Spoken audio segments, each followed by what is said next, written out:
Well, welcome back to another edition of 42nd Street Pete's Grindhouse. And this is another episode of Really Weird Cinema. But before that, speaking of Really Weird Cinema, special announcement from Grindhouse Releasing that they will be road showing all summer the classic Scum of the Earth. That's right, also known as Poor White Trash 2. This is a huge exercise in bad taste that you have to see on the big screen. So go to Grindhouse Releasing's website, grindhousereleasing.com, and you can check the dates for when Scum of the Earth will be playing in your city.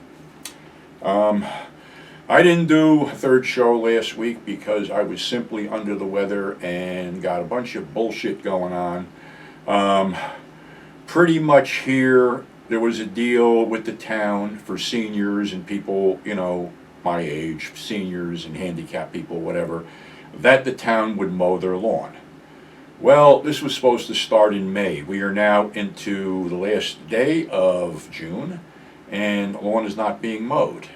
And I had called the town, and I was told that basically the contractor never showed up.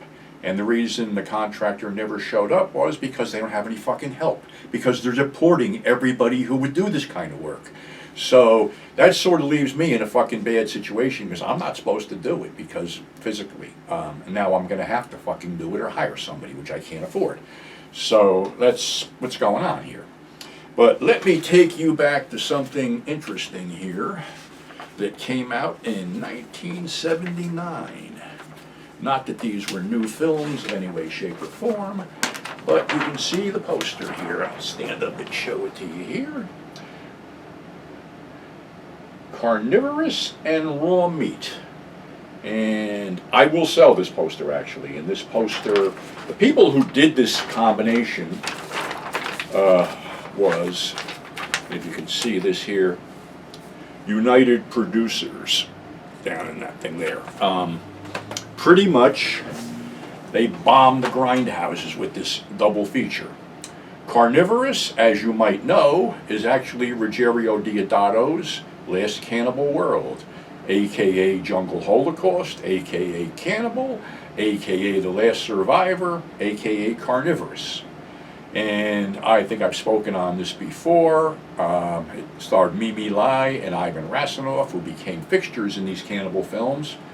And this is the one that came out, this is the second one in the cannibal cycle, for lack of better words, which was completely over the top, completely grotesque, complete with the animal cruelty, Mimi Lai getting split open, decapitated, eaten, and a bunch of other really horrible, disgusting shit.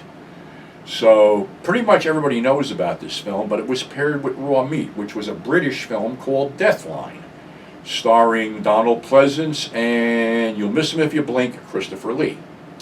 And the premise of this whole thing is that basically a bunch of workers got trapped down in these subways at the turn of the century and weren't dug out and turned to cannibalism. And basically what's happening is you're led to believe there's a bunch of these cannibals, but there's only one, and it's really sad because he's sort of down there with a pregnant woman who dies. And not only is this film shot dark, a lot of it makes no fucking sense. The surviving cannibal, was grabbing unsuspecting people that are waiting on the subway late at night and dragging them in there and killing them. And there's a scene with several rotting corpses sort of stuck to the walls and shit like that, and a severed arm and this and that and the other thing. And there is an axe through the head, and there is this and there is that. And eventually a young couple discovers a future victim and are suspect by the police of having something to do with his disappearance because this guy's a politician. And the inspector is played by Donald Pleasance, and they're really talking in a heavy British accent, which kind of sucks at times because you can't understand what's going on. But eventually you knew where this was going. The girl gets snagged and dragged into the subway by this guy who's got boils and crap all over him. And her boyfriend goes to find her, and there's a battle to the death where he basically caves in this poor bastard's head, and he's laying there bleeding. And of course the cops finally arrive. They find out that yes, this important guy was killed by this cannibal. And they sort of walk off and leave it, and you hear the cannibal cackle in the background as the credits roll. Was the film any good? Personally, I thought it sucked. I thought it was shot too dark. It led you to believe there was more going on than there actually was going on, because like I say, you know, the poster shows a bunch of cannibals and there's only one. The gore is there, but it's sort of like shot in the darkness, so anybody who sat through Carnivorous and was all excited to see more blood and guts was probably sorely disappointed. So again, it's, you know, viewer's choice. I thought it sucked. Like I said, this was a film that was basically released in 72 or 73, just slapped on this one for a double feature of a gorama or whatever.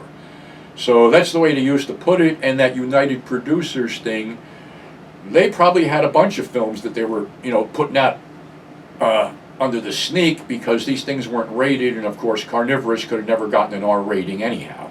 So it's interesting, but like I said, that poster is for sale. I'll take $50 for it shipped. That things are getting not really good here. So anyway, that's our show for today. Thanks for subscribing. Thanks for tuning in.